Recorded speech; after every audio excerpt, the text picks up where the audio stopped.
രാഹുൽ മാങ്കൂട്ടത്തിനെതിരെ ക്രൈംബ്രാഞ്ചിന് മൊഴി നൽകി യുവനടി റിനി ആൻഡ് ജോർജ്. രാഹുലിനെതിരായ തെളിവുകളും പ്രത്യേക അന്വേഷണ സംഘത്തിന് കൈമാറി. തനിക്കെതിരെ നടക്കുന്നത് സ്പോൺസേഡ് സൈബർ ആക്രമണമെന്ന് റിനി. വി ഡി സതീശനും രമേശ് ചെന്നിത്തലയ്ക്കുമെതിരെ മൊഴി നൽകി യൂത്ത് കോൺഗ്രസ് വനിതാ നേതാവ്.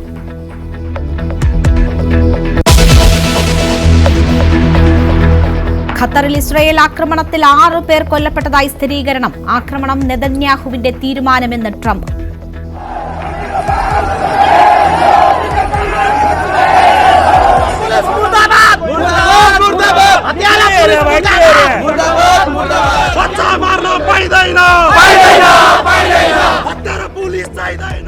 ജൻസി പ്രക്ഷോഭത്തിൽ നേപ്പാൾ കത്തുന്നു. മരണം 26. സമാധാന ചർച്ചകളോട് സഹകരിക്കണമെന്ന് സൈന്യം.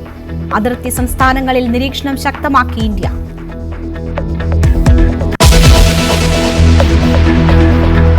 ആഗോള അയ്യപ്പ സംഗമത്തിൽ സർക്കാരിനോട് ചോദ്യങ്ങളുമായി ഹൈക്കോടതി. സംഭാവനയായി ലഭിക്കുന്ന പണം എന്ത് ചെയ്യുമെന്ന് കോടതി. ദേവസ്വം ബോർഡോ സർക്കാരോ പണം ചെലവാക്കില്ലെന്ന് സർക്കാർ.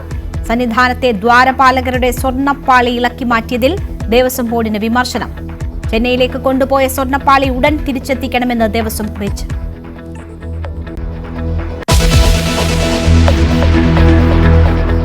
മുണ്ടക്കൈ ദുരന്ത ബാധിതരുടെ വായ്പ എഴുതിത്തള്ളുന്നതിൽ ഉരുണ്ടുകളി തുടർന്ന് കേന്ദ്ര സർക്കാർ.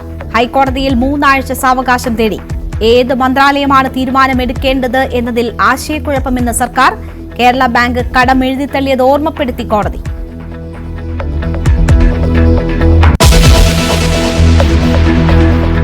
പോലീസ് അതിക്രമങ്ങളിൽ വ്യാപക പ്രതിഷേധം.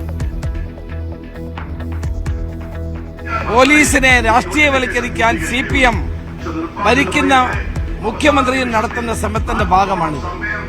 കേരളത്തിന്റെ മുഖ്യമന്ത്രി ഈ കുറ്റവാളികളെ സംരക്ഷിക്കുന്ന നിലപാടുകൾ അവസാനിപ്പിക്കണം.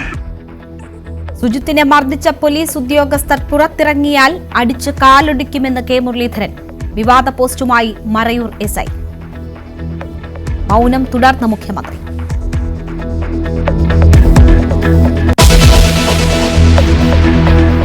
ഉപരാഷ്ട്രപതി തെരഞ്ഞെടുപ്പിലെ വോട്ട് ചോർച്ചയിൽ ഞെട്ടി ഇന്ത്യ സഖ്യം. മഹാരാഷ്ട്രയിൽ നിന്നടക്കം വോട്ട് ചോർന്നതായി നിഗമനം. പരിശോധന വേണമെന്ന് മനീഷ് തിവാരി. കൂറുമാറി വോട്ട് ചെയ്തിട്ടില്ലെന്ന് RJD.